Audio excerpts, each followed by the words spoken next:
Hello and welcome back to Off Track Podcast with me, Dave Neal, and to this special episode filmed a couple of weeks ago up at the Moulsdale Foundation Museum just outside of Glasgow. We were there to host the handover of the 2007 World Superbike winning hand spray 10-carter Honda Fireblade of James Toseland to the museum. Before we got underway, we sat down with James Toseland himself and James Holland from The Bike Specialist to find out a background about the bike, James's favourite memories, and how the bike came to find its new home at the Moulsdale Foundation Museum. Before we get started, we've got another great event coming up at the museum at the 31st of August when we've got a Scottish Legends Day. There's more about that at the end of this show, but links for tickets are already in the description below. Enough from me, let's get on with it. This is the two-time World Superbike champion James Toseland and the owner of the Bike Specialist in Sheffield, James Holland. Enjoy. Gentlemen, welcome to Off Track. Welcome to the Moulsdale Foundation Museum up in Glasgow. Thank you, James Toseland, twice World Superbike champion. James Holland from the Bike Specialist in Sheffield. Boys, it's great to see you up here. It is, yeah. Well, I can't believe they've invited two people up from Sheffield. I know. You know, Two Jameses. Yeah. I didn't know what was kind of like was to come in this trip, but it's been quite phenomenal, hasn't it? It's been an amazing experience. It really has. I mean, Great fun as well. The car that we've come up in, Yeah, the Maybach. car. You travelled in style to My get legs yourselves were up here. completely straight as well. Like it was like first class in a plane. That's what it felt like. That's it really fabulous. did. An amazing experience. And the reason we're here with the hand spray 10-carter Honda that you won the 2007 World Superbike Championship on is going to find its new home in the museum at Bishopbriggs, just outside of Glasgow. And it's a beautiful handover to the museum, becomes a custodian of the bike. So the public can come and see it. They can pay the respects to the bike. You know it's in a great home for the foreseeable future.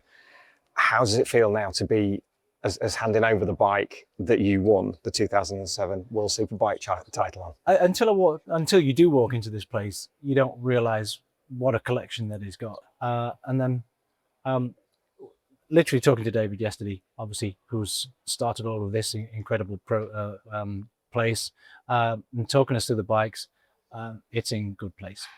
The bike is going to be amongst some amazing history, amazing stories, amazing championship achievements as well. And she's going to be happy for sure. We've seen a few of the bikes, and the ladies and gentlemen can see them in the background. From the audio point of view, it's a bit more difficult for the listeners to picture where we are. But from the video point of view, that there's such a range of motorcycles here. There's race motorcycles from Hizzy. There's a great selection of Ducatis and Aprilias and Hondas, and David Moulsdale, who, as you say, inspired the collection, has put together something really incredible. And to bring in the 10-carter Honda just enhances that tenfold. Massively, and you hit the nail on the head. It's just so nice for the bike to actually be here and people see it and get the enjoyment from it as well. And obviously for you to do the handover and for it to be in here, it must be a massive thing for you, you know, seeing all people's face look at the bike, because you've had it in your lounge for so long. And so it's literally gone from track straight into your lounge and then to here to be displayed, which is just awesome. Yeah, I take it for granted a little bit, because my piano's in there that John Jones of HM Plant got us on that memorable day in Germany, in Oschersleben in 2003. And the bike was just at the side of it, at the side of the room. And she's always been there when I've been playing to Insight. But I've not been able to remember what we did together in that year. And coming up here, I didn't realise, but she was the last girl I ever won on. I didn't realise that. Wow. Obviously, I went to MotoGP in 08 and 09 and then came back to Superbikes. I had a couple of podiums on the Yamaha R1, but it was the last ever race win victory I had, and it was at Brands Hatch as well, that double. And like, until she's come up here and she's amongst all of these other amazing vehicles, I've just remembered just what history we've had together. And I know I'm pleased, because by doing this, by her being here, people remember the joy. Especially like at Brands that weekend with 126,000 people, and people still talk about that weekend, and it is the greatest weekend of my life. And if I was a kid and someone said to me, okay, your career's going to get ended early with an injury, how do you want to go out? double at Brands in front of 126,000 people, and I'll play the national anthem as well if that's all right, with chuck a bit of piano in. That's what it was, and that's what this bike holds in its stories. And I'm pleased because when she's here, people will see her. Like I've just seen John Reynolds' Ducati walking in. John Reynolds was a legend of when I was growing up in BSB, and I was battling with him when I was a youngster, and all of those greats now, Mackenzie and all of them. People are going to be looking at the bike and remembering, especially the Brands Hatch weekend, and talking about it. And I think it's just doing it justice rather than being at the side of my piano in my dining room. She's iconic. Very iconic. She's iconic from the World Superbike And the other Championship. thing is, well, with these race bikes, a lot of things get stripped and sold, etc. The thing with this bike is it's literally come from the track into your lounge as it was raced straight into the collection, which is the mad thing about that bike. So like I said, a lot of these race bikes are not what people think they are, and this one is. Yeah. Well, the only thing that's not true on the bike okay. is the number, because Tenkate gave it me as a present at the end of the championship. But they put number ones on for me to celebrate the championship win.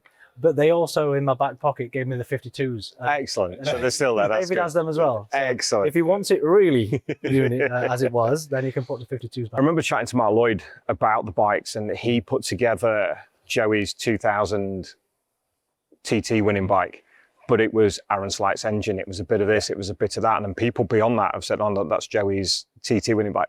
Mark's like, absolutely it's not, because that went back to World Superbike, that's gone there and that's done that. But this is a bona fide World Superbike winning machine. James, take me back to the start of that season.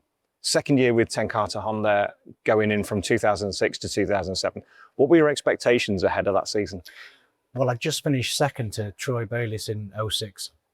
And it was a really difficult job battling against Troy Bayliss. Biaggi was in the championship as well in 06. And Biaggi, Haga, Corsa, it got some depth of field.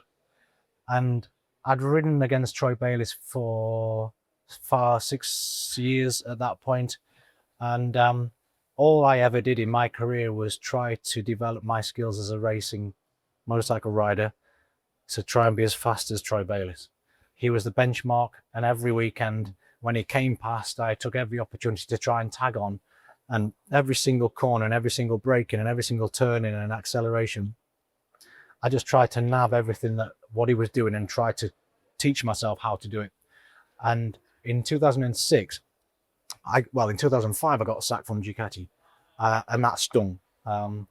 I finished fourth in the championship the year before. I'd got the number one on the bike because I won the championship in 04, and then in 5, I finished fourth. I nearly got third in the last round, but fourth is not good enough for Ducati. Out you go. And my only other option was Tenkate, and Tenkate had just started in superbikes because Chris Vermeulen rode for them in 04. So it was an early days in their project of riding in superbikes. And the Fireblade was it was a bit basic compared to the factory Ducatis at those times, because the rules had just changed in 06 that 4-cylinder 1000 cc's were entered. And I remember the Suzuki that came out with Troy Corsa blitzed everybody, the Corona Suzuki. One reason why I finished fourth that year was that Suzuki. But I finished second, and Troy Bayliss went to Valencia at the end of the year to do a one-off race as a replacement rider in MotoGP, and won the race. And I thought through the winter time, I'm really finding it difficult to beat Troy Bayliss. But when he did that, I was like, hang on a second, I'm 25 years old, and I'm now nearly at the level where I can beat the greatest in the world. If he can do that, I'm doing really well. I just need to keep on this path. But the problem with second place is there's only one other position to gain as far as the challenge goes, and that's to be the champion. But Troy was in it, I guess, still. And Biaggi and Arga, and of course, and all the rest of them. And but fortunately for me, 07, the championship started off at Phillip Island, one of my favourite tracks. Then the next track was Qatar, and 2 fast flowing circuits, because with no traction control, with no anti-wheelie, and 10 kart is 350 million brake horsepower. Wherever I opened that throttle, the thing aimed and went. And like, What kind of brake horsepower are we talking? oh, they'll never tell you. They never told me because you wouldn't want to know. Because as you cut your leg A over, wild guess? 210? no, I'd say you were more 220 220. Right, wow. It must be an animal to ride. with no aids. Yeah. With no aids, it was. Do you feel like you were fighting with it, or do you just mold into the bike? Or Honestly, there's not a year where I was so proud of the way I was riding, because you try and handle 220 brake horsepower ish. I'm probably wrong over and Garrett 10 Carter up the right. I'll go, yeah, right, at 220. If that's what you feel, Yeah, that's exactly. all right. Yeah. It'd be interesting to see what they say after this. But it was a handful. When the Pirelli tires used to go downhill after 4 or 5 laps, as they always did, because they were great grip, dropped, and then you had to hang on for the rest of the 18 laps, and you had to ride a different way. And every time you just tapped the throttle on the 10 kart bike, it broke the traction straight away, everywhere. So, and I can't stress just how tiring it is on every single tap of the throttle, on every single corner for 35, 40 minutes. And you've got to figure out to try and find the grip with that and with your bum cheeks. You're panting. But your fitness has always been good. I mean, It had to you be. spent 8 years, didn't you, in the Isle of Man? You're very focused, training, you eat right and everything else. Well, you've been to the Isle of Man. Yeah. There's nothing else but the gym. So that's why I was so fit. I went from my bedroom to the gym, to lunch, to the gym, to bed for 8 years. Rumour has it the Bee Gees are still number 1. There's a reason why they were so good as well. Exactly. They practiced 15 hours a day. Apologies to our Manxy friends. You never had a road bike, did you, in the Isle of Man? No, that's not too dangerous. Because everyone had thinks, I bet he's out practicing all the time. No. But no, it's not that case. But obviously racing a lot. Oh yeah, So 25 years ago, I was teammates to John McGuinness. Right. John's a And, great guy. Yeah. And I followed him. I followed him on the open roads. Luckily, it was the open roads, not the closed roads, and that was more than enough to kind of have an idea of what a thrill it was around the TT. But yeah, the Isle of Man, a beautiful place to live. If you're a biker, it's just heaven, because every cafe that I walked into, it's like, hey up James, you are mate, oh great race at the weekend. Yeah. Everybody's into the bikes, everybody's into the racing. But it's probably like being a footballer. Yeah. Do you go back over much, or? I haven't done for a few years, but I definitely will, because 8 years there it was. I'm over soon in August for the TT Classics. We've got a bike entering there, so super looking forward to it. And I love the island. It's great. Yeah. And just like how everyone's just passionate for the bikes over there as well. And, it's the ultimate challenge for man and machine. Like trying to go around I think it's 37 3/4 miles now. It used to be a quarter, didn't it, years ago, but I think it's extended a little bit. But if you ever ride around that track at pace, you'll realize why all those guys want you followed John McGuinness round, didn't you? Yeah. 25 years ago. Wow. Yeah. And what was that like, following him round? I still wake up in a sweat sometimes. When you lose the front, if you're a rider, sometimes you have a dream where you lose the front all of a sudden, or your high side all of a sudden, and you smack your girlfriend in the face, like, just in like. Whereas normal people trip over a curve. Especially when you go into like a blind corner and it's just, and you've got it pinned, it's mad. It's horrible. Yeah. Horrible. It's horrible. What were those days like with John McGuinness and riding for Birdie back in 2000? Well, do you know what? Let's go back a little bit. Let's throw it back a little bit. 25 years ago, I was 19 years old. Birdie would have been about 26. He was motivated, hungry. He'd just won the 250 title with McGuinness. And he was wanting to venture into the world of superbikes. And SP1, the Honda SP1 was just coming out. And we didn't get the bike, unfortunately, until a couple of weeks before the season started. So I had to do all the winter training on a 500cc twin that he had, the two-stroke thing. So that was a bit hairy. He said it was going to be something like a twin like the SP1, but it wasn't. Nothing like. No. But it was, I didn't realize until now, hindsight's a great thing, that I was starting such a legacy off on the most successful British Superbike team and team manager to date. And I was very, very proud to have done that. I only rode for half a season, unfortunately, because I had a massive crash at Cadwell Park and I had a massive spiral fracture to my right femur, and my leg was under my head when I landed, and it was a mess. And the helicopter, I had to have my leg straightened to get me into the helicopter. And that was an afternoon. But before that, I had a race at Alton Park, my last ever British Superbike race at Alton Park, and I chased Niall Mackenzie around on the Ducati, the GSE Ducati. He was Hodgson's teammate at that time, and it was the weekend where Hodgson went from last to first, embarrassingly. I was a part of that race, and I was one of the people he overtook, joining it on his, I mean, the list, it was an illustrious list of the people that he did overtake. Yeah, like that was a ride there. I mean, if you've ever ridden at Alton Park, trying to pass 30 people, that's no mean feat. But I think I finished 6th, just behind Neil Mackenzie, and I literally was on his back wheel, and one of the proudest races I've ever had in my whole career. Because Neil Mackenzie, when I was growing up as a 10, 20, 11, 12-year-old at Cadwell Park, and there was on the Cadbury's Boost, Yamahas and stuff with Whittam and that.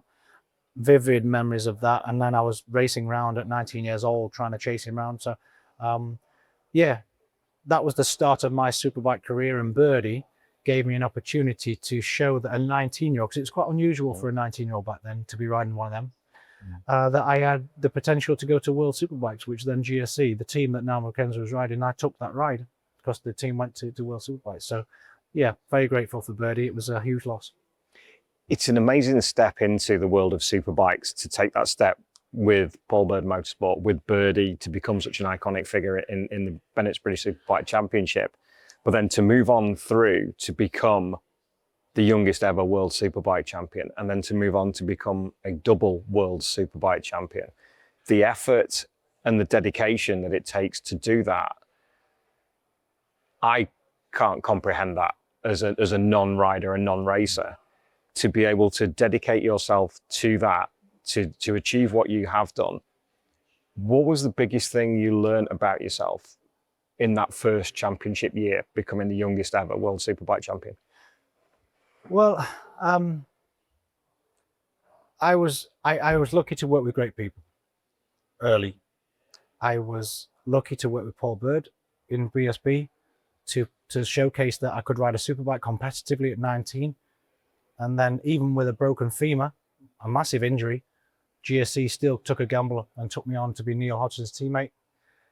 And the GSC team with HM Plant sponsorship behind it, Neil Hodgson being so gracious and helpful for a young lad that wasn't quite on his pace at that time. I wasn't a threat to him, so I was able to have discussions with him, and he gave me a lot more than he would have done if I was closer.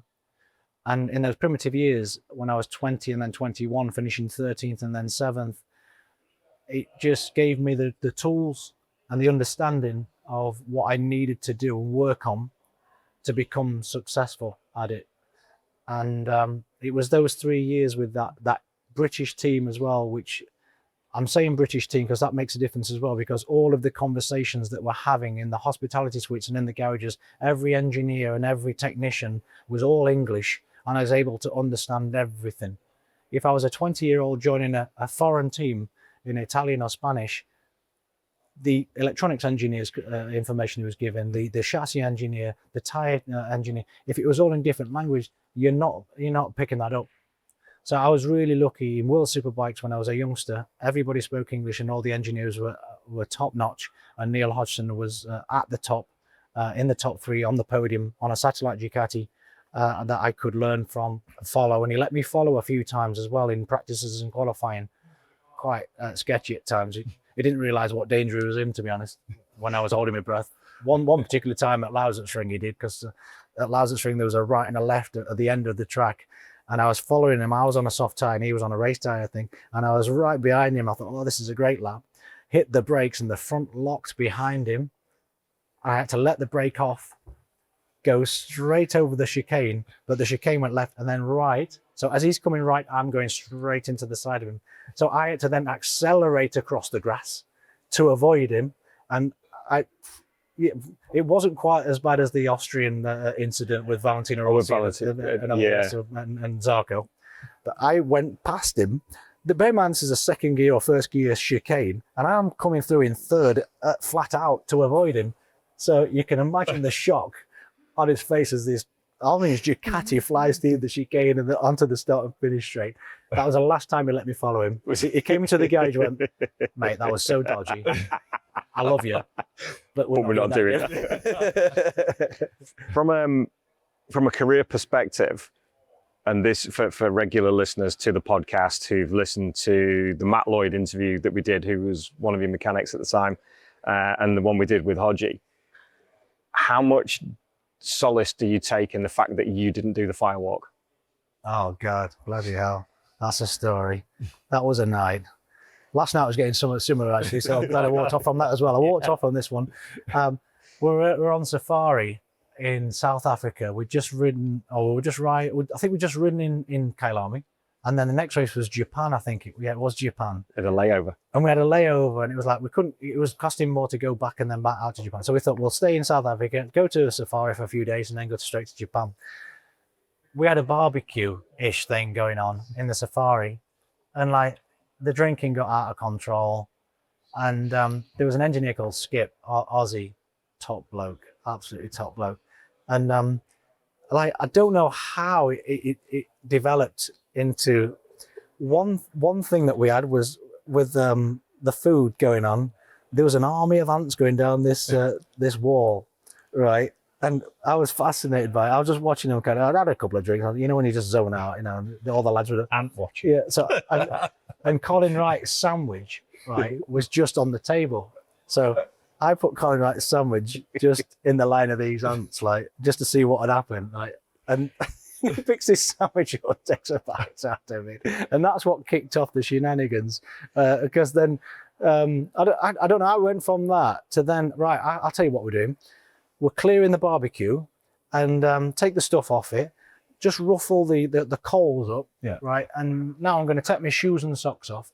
Mind over matter. And it's mind over matter. I've seen it on the internet. He said. Right. I think he said that. I think that's what the line was. That's exactly what it was. I've seen it on the internet. It's just mind over matter, JT.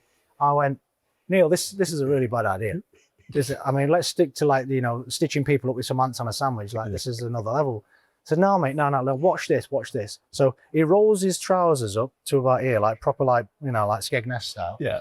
And he walks across the coals barefoot. Well, the inevitable happened. And he then spends the next 2 hours with his feet dipped in the pool of this safari place. Just sat there hating himself, like proper. Good idea at the time. His soles of his feet, wow, it was horrendous. Right. But then, about 10 minutes later, Skip says to Neil Hodgson, "You did it wrong, mate. You did it wrong. This is how you do it. Shoes and socks off." And I'm looking at Skip, and I'm like, "Skip, like, what are you going to do then? How's he going to do it? It's just mind over matter." I went, "Mate, it's more than that. Have you seen his feet? No matter what mind you've got going on, it matters. The temperature of that on the skin." They never did it, did he? He did it. Oh, no. So for the next 2 hours, Skip and Neil Hodgson are sat at the pool with the feet dangling in, absolutely hating themselves. And at this point, Colin Wright's having a laugh at the boss, right? It's all funny until we all wake up. Yeah. Well, Neil can't ride. Can't ride. He couldn't even walk to the hire car to get to the airport. And then he asked it, "Can you imagine a flight from Joburg to Japan with your soles of your feet like in a mess?" And then he goes to Japan, and he can only just get his boot on. I think he has a decent ride, but not well enough for Colin Wright to. And you're all fresh. He wasn't happy. Colin Wright was not happy. It's a great story. Yeah. It's one of those events that defines a time in a team, and it brings everybody together. And it's bringing in Skip and Matt and yourself and Hodgie and Colin and the rest of the team members together. Frankie Choddy was there at the time, I think. Yeah. So to bring everybody together and go, do you know what? This is what we're going to tell our grandkids stories about in years to come. It was a fabulous 3 years. And Hodgie is exactly the same. They've got so much love for you, for Colin Wright, for the time that they had there, because it was the perfect grounding with, for me, one of the greatest team managers that we've ever produced. Yeah. No, Colin Wright, he ruled a sturdy ship with an iron fist, and proper Cluffy. Well, how did your arguments go? We have a discussion for half an hour, and we just come to a conclusion that I'm right. That was Colin Wright. But luckily for Colin Wright, 9 times out of 10 he was right, even though it bugged you that he was. And and I was a young lad, and Neil was relatively young as well. And it was just a fabulous experience to be coached and mentored. A shout out to Daryl Healy as well. He's put so much of his own money into racing and teams, and still is now with Ollie Bayliss and so Daryl Healy, and also John Jones and Kathleen Jones, HM Plant. You don't realise that how expensive it is to go racing, and the people that are behind it, funding it, they are the unsung heroes, really. So, but just really, really fortunate of the group of lads and lasses in that team. Make or break an ambience in any team, and they were just fabulous people. I spoke to Ollie Bayliss at Snetterton, and trying to forge a career on his own. Yes, he's a Bayliss, he can't change that, but he wants to be a racer in his own right, and he's making great strides through in the World Supersport Championship and becoming an accomplished racer in himself. And it's great to have that same backing that you had back in the day to help him move forward. And we saw him tested, isn't it, Dave? It is. It works. It's exactly that. Why you wouldn't change a winning formula? They know what it's all about. They know how to get the best out of the riders. And in return, the riders give the best to them. It's a two-way street. It has to be. I'll tell you one thing that not many people know, because it kind of got like lost in all the negotiations. But in 2004, I'd signed again for Daryl and HM Plant, and secretly we were going to be the factory HM Plant Honda team in 2004. It was all done. Everything was decided. I was a little bit apprehensive about going from the Ducatis for 3 years to the Hondas. They were a bit unknown in the championship at that point because it was a bit of a Ducati Cup in 3 and 4 and that. So, and then all of a sudden, out of the blue, the championship did a deal with Pirelli to be a one-make tyre in 2004. Honda's relationship with Michelin meant that they pulled out of the championship last minute. So I was contracted to GSC Racing with HM Plant Honda, and all of a sudden they were not going to race in World Superbikes anymore. They were going to race now in British Superbikes on Michelins with HM Plant Honda. That's why the HM Plant Honda was in BSB, because of Pirelli tyres going to World Superbikes. And the team, Daryl Healy and Colin, they knew that there was a possibility with Neil Hodgson and Ruben Zaus going to MotoGP, that there was an option for me to go to the factory Ducati team, and bless them, they went, James, we're not taking you back to BSB. You go on and carry on your World Superbike career. That's the relationship in a nutshell. That's the people we're talking about. I was signed. They could have took me back to BSB. Did they sign Rutter and Keogh? I think it was. Yeah. I think back then, wasn't it? Yeah. But then that propelled you into the factory Ducati team. I wasn't supposed to be in that team in 04. You would argue, because I've listened to a couple of your interviews before and we've spoken on numerous occasions, you weren't supposed to win the championship either. No. It was looking back now, what the GSC Racing team provided me with and then allowed me to carry on was, I'll be forever grateful for it. Changed the course of your history. Yeah, I wouldn't have been a world champion. I'd have maybe finished, in the top 3 of BSB. And who knows where your career would have gone then. I would have probably maybe got back to World Superbikes with the talents and all the rest of it, but nothing's guaranteed in this game, is there? I could have crashed at Cadwell again and it would have been all over in 2004 and never seen World Superbikes ever again. But yeah, I was 23 years old in a factory Ducati team, and all of a sudden it was very, very different because in GSC Racing, they'd never won a race until that Germany one in Oschersleben. And that's why HM Plant bought me the piano, because they'd never won a World Superbike race. And when I did, that was the gift, and it was amazing. But in a satellite team, you're not expected to win races or championships regularly, or that wasn't the case at that point. And now I was in a factory Ducati team that had won 1 million championships with 1 million riders. And there's the bike, James, put your number 52s on it, go and do the business. And it was a lot at 23. Especially now, as I was at the side of the garage with a French rider from Grand Prix who'd won a Grand Prix at Valencia on the Yamaha, Regis Laconi, who was very, very experienced and very, very fast, and quite a lot faster than me when I first started that season. What did you actually think to ride on the 999? Did you mould with it straight away, or did it take a lot of getting used to? 999 was fine, but the 999 on Pirellis, which it had not grown up on, it had not been developed on, it was a very difficult period to marry the tires with the bike. I remember Pier Francesco Chidi absolutely hated the combination, and he had his 998 chassis with the 999 engine, and he nearly won the championship with that combo, because the 999 was quite a tricky bike to get right on the Pirellis. But yeah, it's just the expectations in a factory team. You win, you're supposed to. You lose, that's not good enough. It's a really difficult one to be in.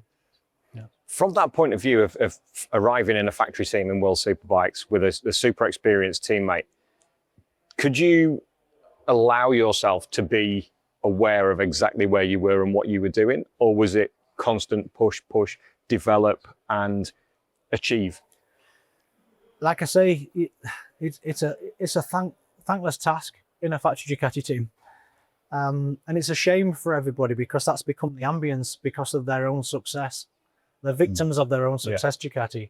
They're not able to feel like they've achieved something above and beyond, because their product is so good and the team is so good. But I mean, when we won, we celebrated the same way. But unfortunately for the team that year, it went down to the last race in France against the Frenchman, and the French market compared to the UK market is 3 or 4-fold. And my teammate was 5 points or so, 6 points in the lead of me going into the last race. And Ducati had to make a decision who they thought was going to win the championship. But more importantly, they would have preferred Regis to win the championship, because it was better for them financially. And it's a business, isn't it? Absolutely, it is. And he'd just done the double at Imola the round before. I was close to him, but he did the double on me. And it was going into France, and the team, can you imagine how many weeks it takes to do all the posters, all of the advertisements, all of the PR that has to go out Sunday night? Yeah. The number ones with all the numbers in them, and the photography, everything has to be planned to, you don't cross the line on Sunday afternoon, and then the PR man and the team go, oh, we better get something sorted then. This is very reminiscent of Wembley and the cup final. The losers' ribbons are never seen. Yeah. So there is a box on your side of the garage. There is a box on Regis's side of the garage with number 1 t-shirts. One of them gets pushed straight back into the truck, and they're there for polishing cars, never to be seen the light of day. Oh, they didn't even do my t-shirt. Didn't they do your t-shirts? Really? They didn't even, and they only had 2 number 1s with a 52 in, so we could only photograph the bike on one side. It fascinates me, because to quote you from one of your interviews, that was Regis Laconi's championship to lose, not yours to win. Yeah, it was. It was. Which is gracious. No, do you know what? I'm not the greatest motorcycle racer ever. I'm not the best piano player ever. I'm not the best singer ever. But I'm one of the best at trying my best. And on Sunday afternoon at Magny-Cours, unfortunately for Regis, 2 rounds before, I'd blown up my engine at Assen in the morning, and my engine specs had finished. And my engineer was one of the guys that built the engines in the factory. And he says, James, you're going to feel a difference this afternoon, because the engines that you're going to get, you're going to feel a difference. He couldn't say too much. And he put the other engine in, replacement engine in, and we had to change the rear shock because of the horsepower difference. And all of a sudden, winning was easier. And then I realized from that situation that, maybe one half was a little bit more supportive than the other half. And if my engine hadn't have blown up in Assen and they hadn't have had to have changed it with another one, it gave me the belief that I could battle and beat him because I had the tools to beat him. Parity at last. Yeah, and Imola, and I pushed him around Imola. And Magny Core was like, oh, Assen, like, oh, I won at Assen. I nearly did the double at Assen with the engine. And then I went to Imola and pushed him to the line.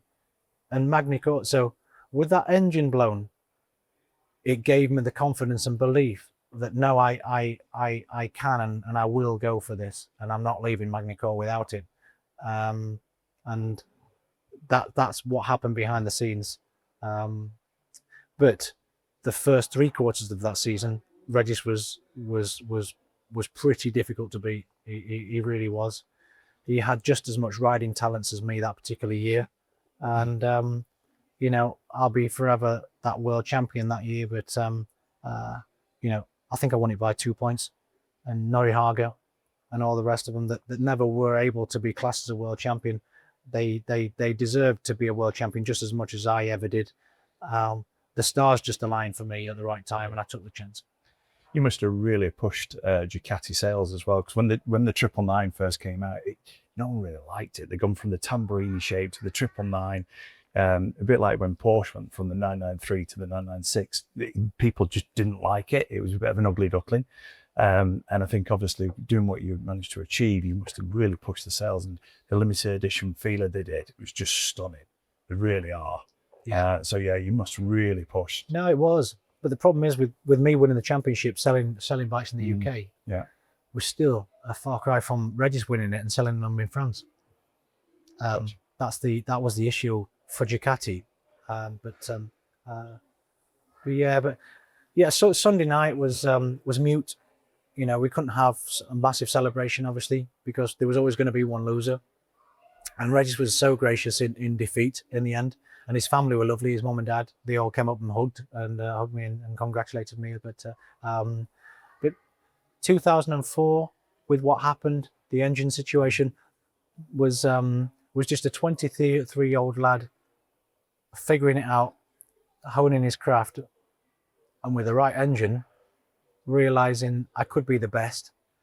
And when you've got a certain amount of talent, working with great people, and when you walk out of that garage knowing that bike can fulfill your dreams, it's a powerful combo.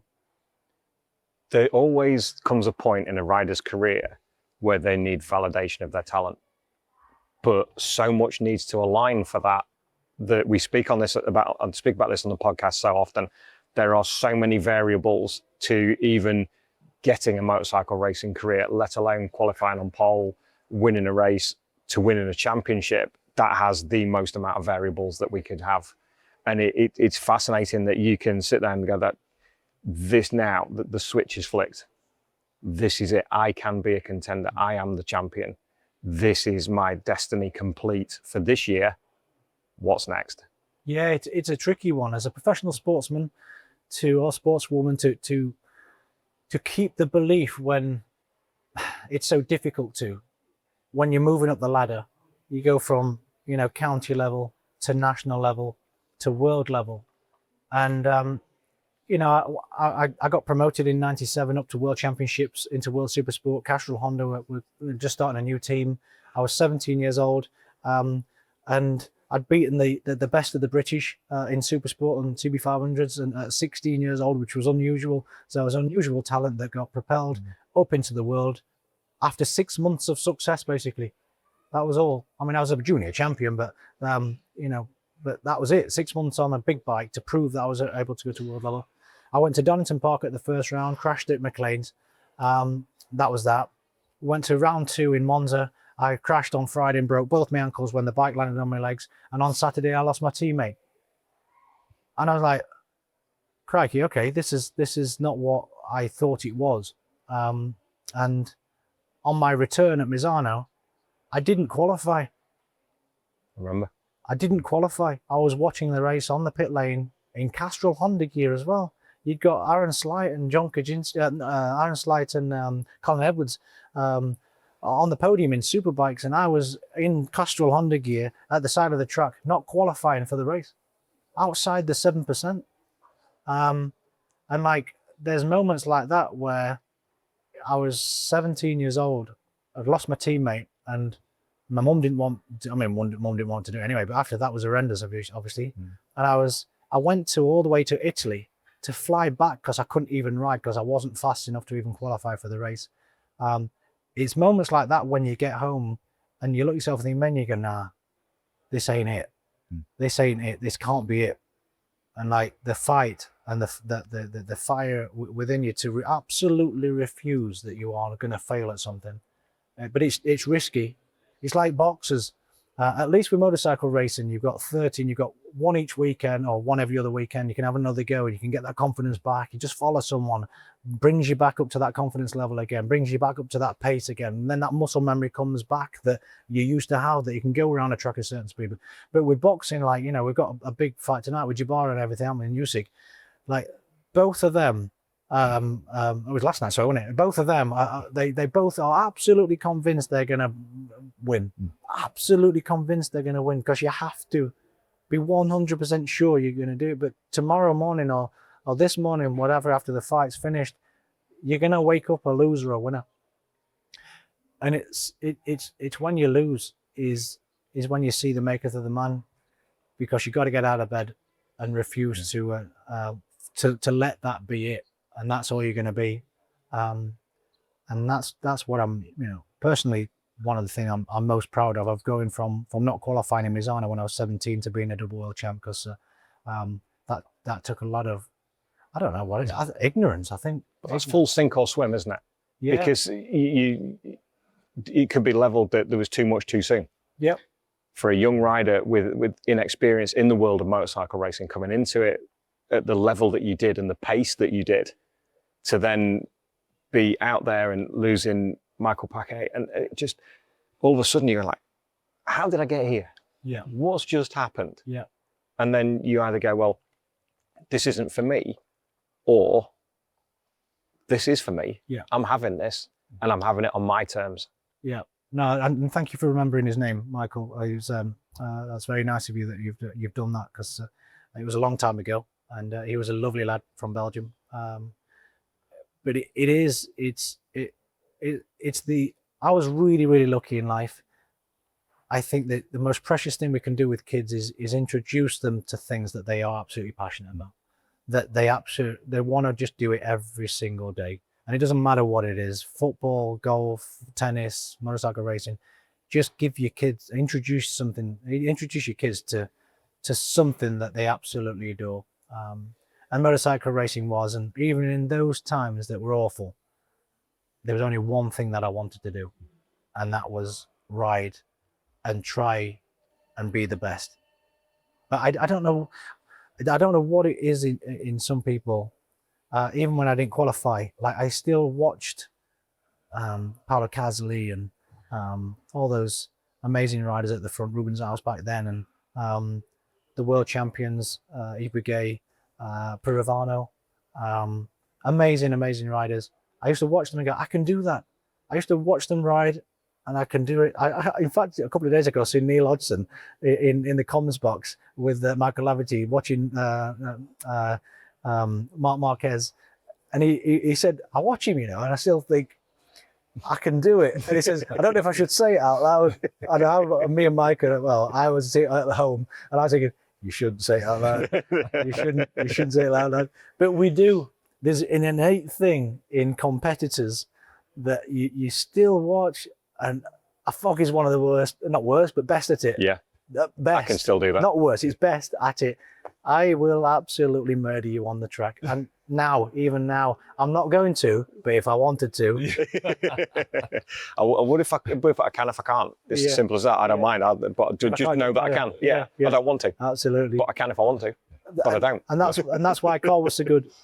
And that's why the greats are so good. It's not, sometimes it's not an overly likable personality trait in people. But I think you have to be an element of that as a motorcycle racer, because yes, it's a team sport, but as you're out on the grid and the visor comes down, you're an individual against 30 other individuals, both going for that top step. And if you can't get the top step, you want the second step. Yeah. You're not settling for the third step or fourth place.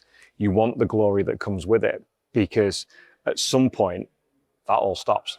Yeah. Whether it's by design Or by the checker flag. Or by the checker flag. Exactly that. Yeah. So when we bring it back to 2007 to the handspray 10-car Honda that we brought into the Moulsdale Foundation Museum here at Bishopbriggs, how did that whole story come about?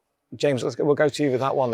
How did the bike end up very here? Large customer base, and obviously we thought to ourselves, right, where's the best place for the bike to be? And we just knew the museum here was the best place for the bike to be on show, 110%. And the sad thing for us as well, we sell a lot of bikes abroad, which I don't like that, because I never get to see them again. And obviously with your bike, for it to be here and stay in the UK and you can see it and it's always on display and people can get the enjoyment from it, it's just the best place for it to be. So naturally, this is where it belongs. I'm looking forward to the unveiling of it later on with David Moulsdale. I was watching you yesterday with the bike, and we took the covers off and we did a few shots with it yesterday, and you just walked up and you just gave her a little touch because she means so much to you. What's the greatest memory that comes back to you when you see the bike? Brands Hatch, by far. Tell me about that weekend. I was going there with a comfortable lead of the championship. Is that your favourite circuit? Only because of the memories. Right, okay. I think if any rider rides really fast around there, does like sub 25s around Brands Hatch, it's not a place you overly enjoy because it gets a bit sketchy when you're doing sub 25s. But after you're finished, it's just a roller coaster of a ride. But it's one of them where you think, I'm glad I got away with that again, you know, because it is like that. But that's why Brands Hatch is amazing. But the most amazing thing about Brands Hatch is the natural amphitheatre. There's not another track where you come out of the left-hander into the auditorium area. It's Clearway's last corner. Out of there, and you come through the trees and there's a bridge. And as soon as you come through the trees and the bridge, you hear the crowd. And when you're in the wooded area, there's nothing. And it's not a bad thing, actually, because you won't want anybody distracting you through that bit. Because Dingledale and all the rest of it, you don't want any distractions. But when you come out into that last corner and into that dip, and as you go into the dip, you go even closer to the crowd. And it was a bit of an era of these, you used to have air horns quite a lot. And you came in, and every time silence into a stadium. Wow. So it was the only time I think that I ever rode where I rode within a football stadium environment. And because there was 126,000 people that weekend, and there was, Crazy amount of people. Because it was me against Bayliss. Bayliss qualified on pole. Bayliss in the pre-weekend press conference, because I beat him at Phillip Island at the round one. And that did not go down well. No. That didn't go down well. And he said, I'm here to spoil James's party. Right. That's what he said out loud in his press conference. And he qualified on pole. And I could tell he'd got the bit between his teeth because of Phillip Island. I thought, this is going to be awful trying to beat him this weekend. And but I knew consistently the bike was handling well, and I knew we were riding well. But then everybody found out that I played the piano obviously as well, and they said, would you play the national anthem after the warm-up? I'm like, hang on a second. If I get up there on that keyboard and then even finish second, people will be like, bloody hell, he wants to concentrate on his racing, that lad. Yeah. If he hadn't played, he'd have won that. Can you imagine if I'd have crashed? Oh, why didn't he concentrate, play the national anthem and messing about? Crashed, he's like risking the championship now. All of these things are going through my head before I said yes to that. But once again, Misano not qualifying, I was like, nah, I can do that. No worries at all. In my leathers, God save the Queen, bless her, back then. Rattled that off. And then I also had I got the team to put a spare set of leathers behind the podium, right? Because let's put them there because I'm winning this next one. I'm going to wang my leathers into the crowd. Brilliant. Right? And I'm going to need a set. I'm going to need a set for the podium. Like the confidence. And this is how life was. This is how life is when you're rocking and rolling. You're working with some amazing people and you're on an amazing bike, and things just roll downhill, don't they, sometimes in life? and you can even risk doing all the rest of it. And that Brands Hatch, the double, my only ever double in World Superbikes, my last ever win in World Superbikes was on this bike. And I'm really, really pleased now that I didn't know this until I came up here and saw this museum. The best thing about this situation is she's going to be on show and people are going to talk about her, and she deserves that. Yeah. And I don't have much racing stuff in my house because the darker side of racing that we've discussed with losing my teammate and my cousin and many other greats, and you know, my personal story as well with the guy that started me, he's not here either, and it's not very easy for me to look at racing and just concentrate on these wonderful stories, because what fueled all of the success wasn't wonderful. So I really I have a bit of an issue with when I looked at the bike at home. I never could talk about these 126,000 cheering fans winning, and it was a whole other part of the history. So being here is a better situation for me. I've just got my piano in that room now, and it's just a music room, which is my little haven. And for her to be here in this environment, it's the right place for both things to be here. It's an incredible collection as well. It really is mind blowing. Every time I walk around, I've missed something. It's like, oh, I never saw that earlier. And you know, to be part of building this collection is just absolute. It's a dream. It's incredible. Every time I walk in, this is the second time that I've been, I came up to see Jez, who we've got to say a massive thank you for putting this together with yourselves, with Jez Murray, to come in here the first time and to see that the rally burners, the skyways, the grifters, It's passion. Everything is built on passion. Your business is built on passion. Your career is built on passion. This podcast is built on passion. This is why we do what we do. That's right. And it's an amazing way to take things forward, I feel. And as you say, there is no better place for it. I know the darker side of racing, and it's not a road I want to go down, because we've spoken about it before. You've spoken about it through other media.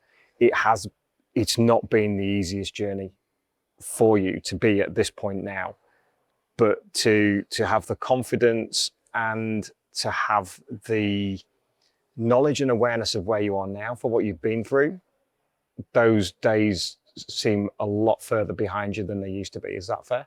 It is there, yeah. Life molds us, doesn't it? We don't get a choice as kids what environment that we get born into, and we just have to make the best of it. I had amazing family and amazing grandparents, and you know, my grand taught me the piano, and that was a wonderful thing that I was gifted. At what age? I was making a noise at about 5, 6. Really? Yeah. Wow. Yeah, because I moved in with my grandparents with mom and about 3, 4 years on. So then I was making a noise, and it's one of them where my personality was fueled by grief and bereavement at a young age, at 15, 16 years old, which then motorcycle racing was the greatest outlet and therapy. The most amazing thing about riding motorcycles for everybody is the beautiful escape.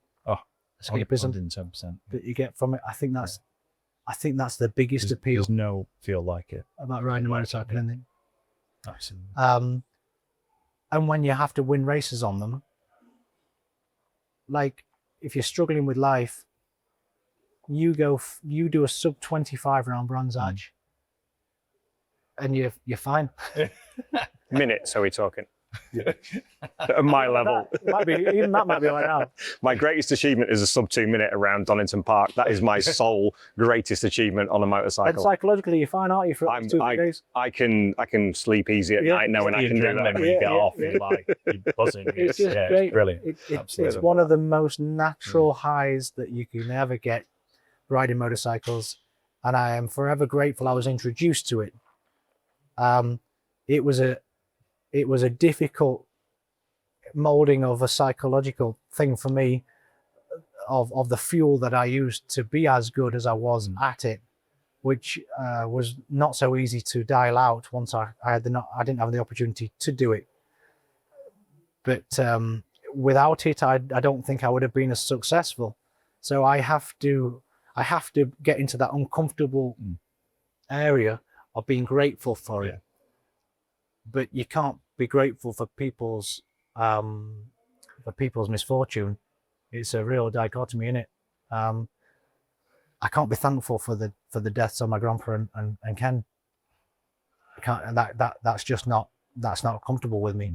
But without them, I wouldn't be who I was. It's not a feeling of gratitude. It's taking the energy that they gave you and taking their legacy with you for putting, is how it feels for me, is of what grandma and granddad did, what Ken did for you to set you on the road to where you're going. That is all the fuel you needed to be able to do what you did, and you channeled it beautifully. I'm a big believer in, as far as the saying goes, that the windscreen on a car is the size it is, and the rear view mirror is the size it is, because we ain't going that way. Oh, that's cool. We're going that way, and that's why you need the bigger picture on the way forward, and that fits in beautifully. That's great. With the legacy from Gran and Grandad and from Ken. Yeah, it is, because unfortunately, people aren't fortunate enough to have an outlet for life's difficulties. I did, and I made the most of it, and I was as successful as I was with the tools that I had. And I can't tell you how grateful I am of the life it provided me with, and the stories I've got. And the biggest thing that I got from it was to be respected.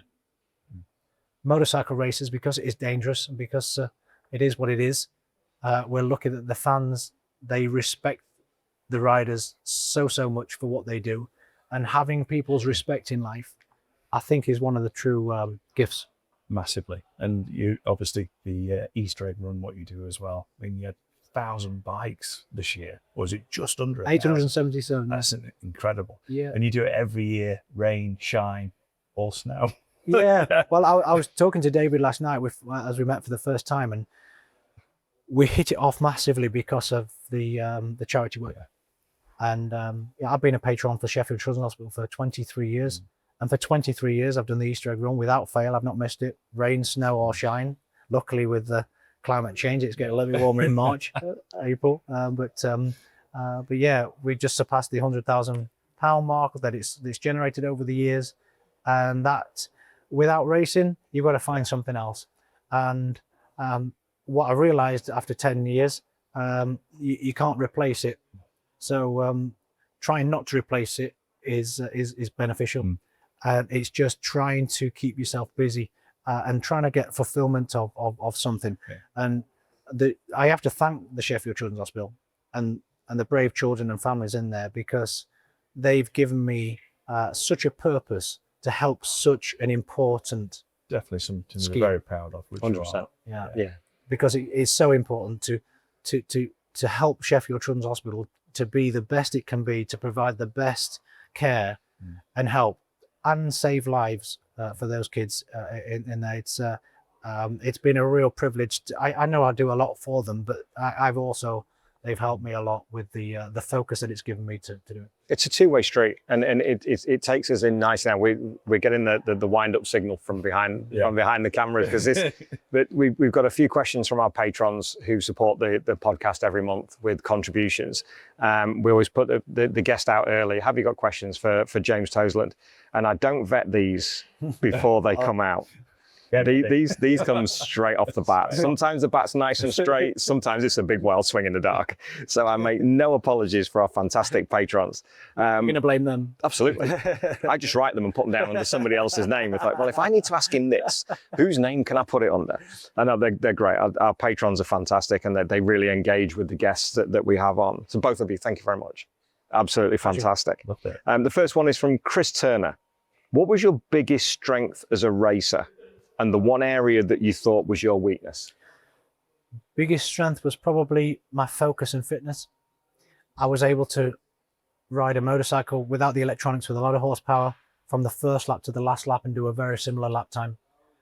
And that's one of the keys to being a race winner and a championship winner, is the consistency is king, and to focus and have the concentration on the last lap requires fitness and health. So that was probably my biggest plus. Biggest weakness. You haven't got any. That's what I was expecting you to say. No. Modesty. Christ. The list is like that. Biggest weakness. I don't think I was the most naturally gifted motorcycle racer, because I wasn't born into a family of racers. I didn't have that early tuition. I was a rough diamond with that. I was just really brave.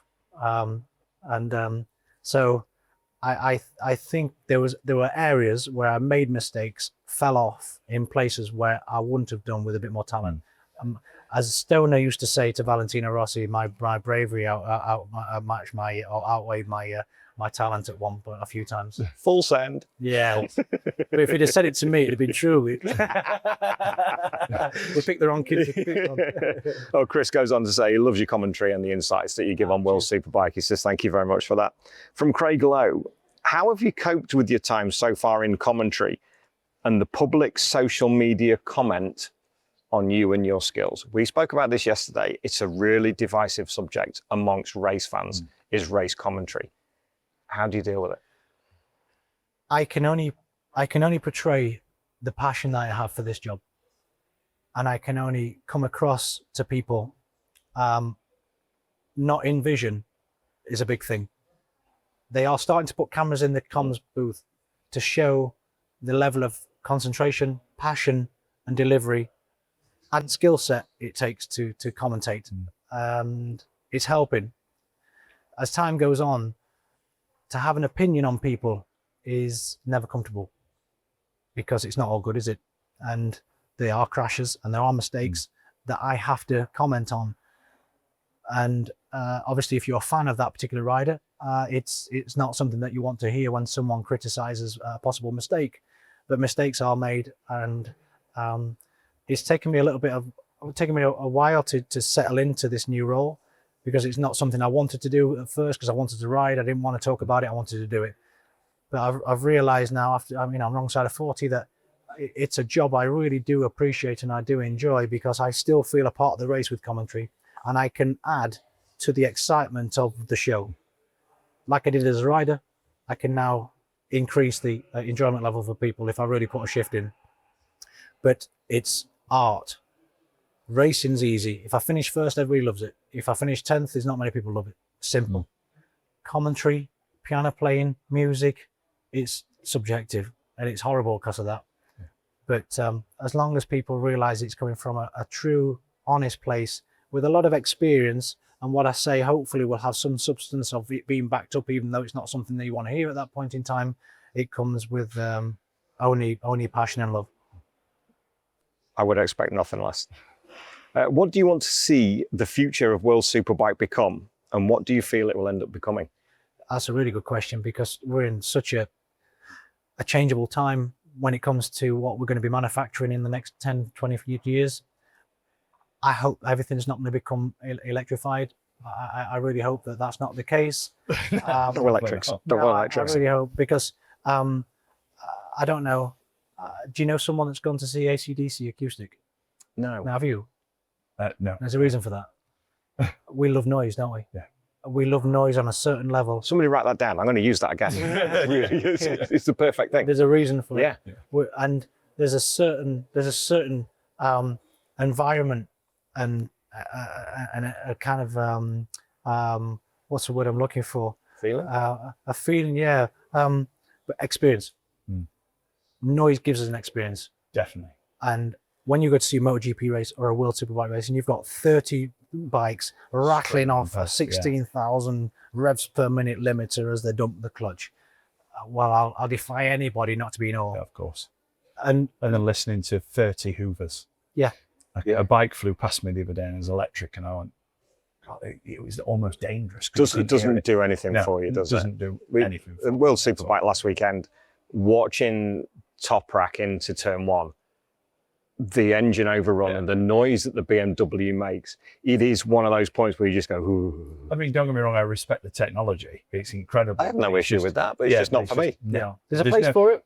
being, you know, behind the screen and having, you know, a full song. It's just there's a place for it, but when the it comes, noise is incredible. when it comes to World Superbikes and the show of World Superbikes and MotoGP, we need the noise. Yeah, 100%.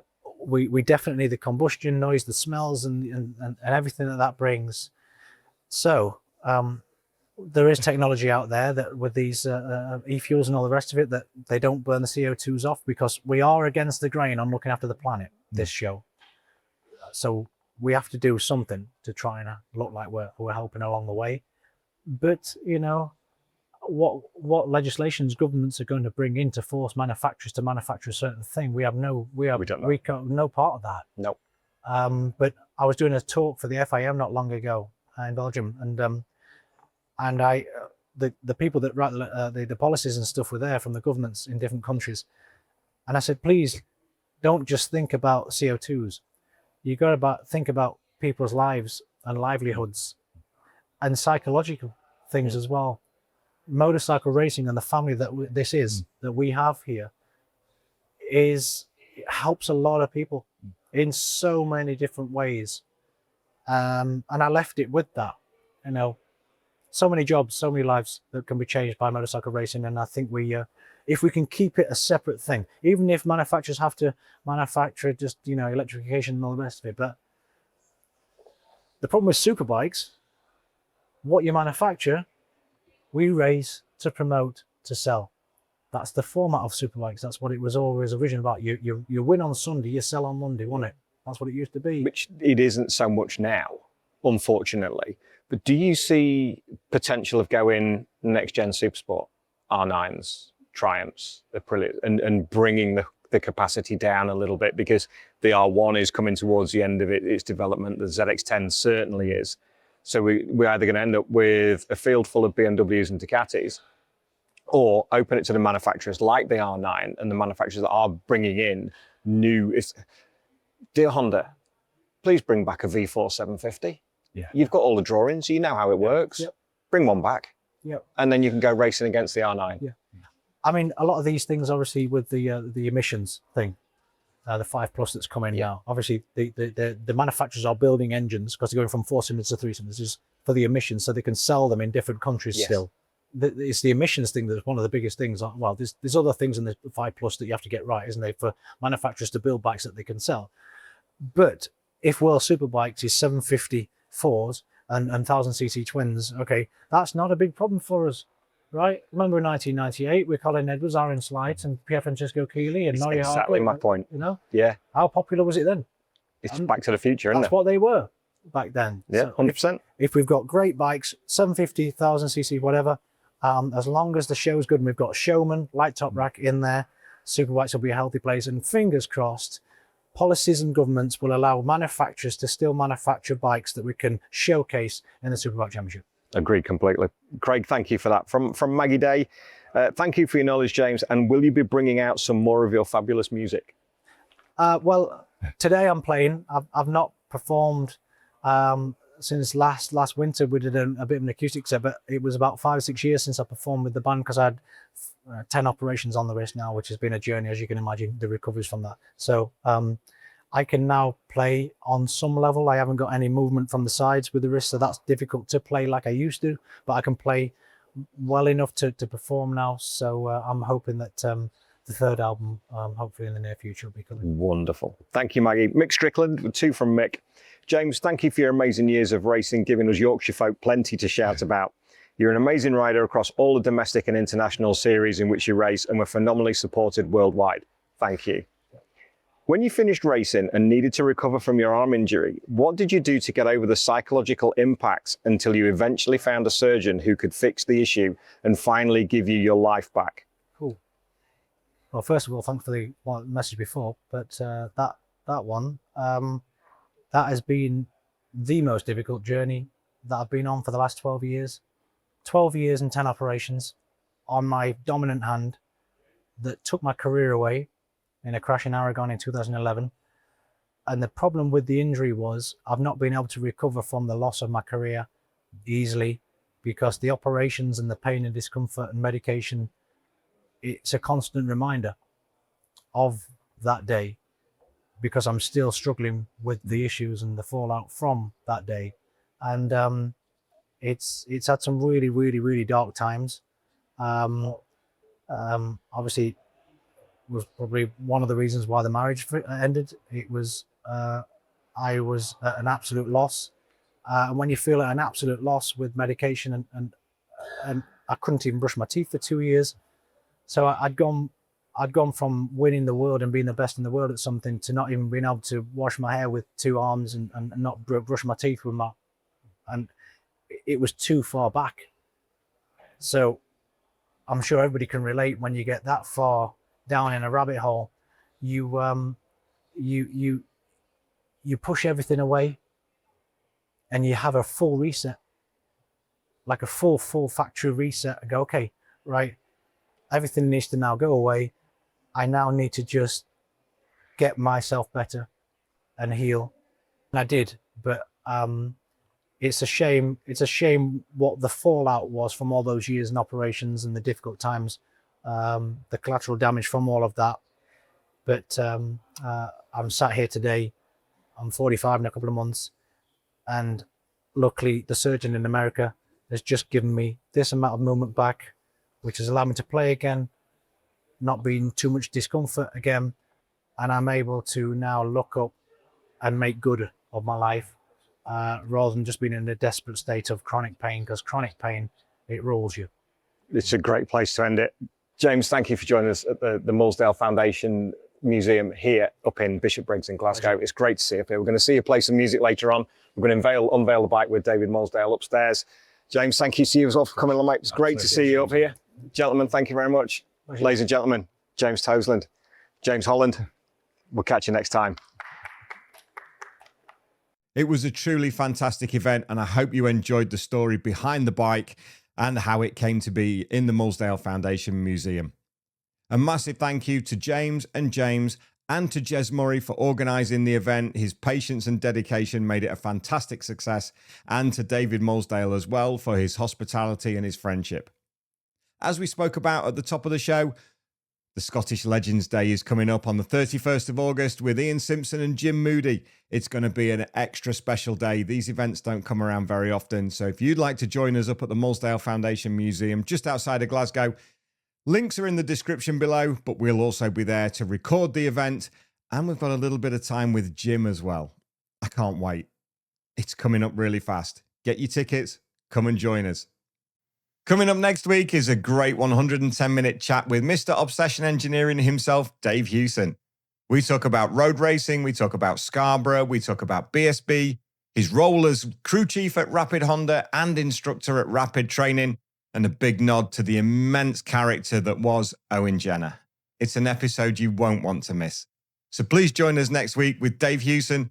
Thank you so very much for watching, and please do look after yourself. Bye-bye.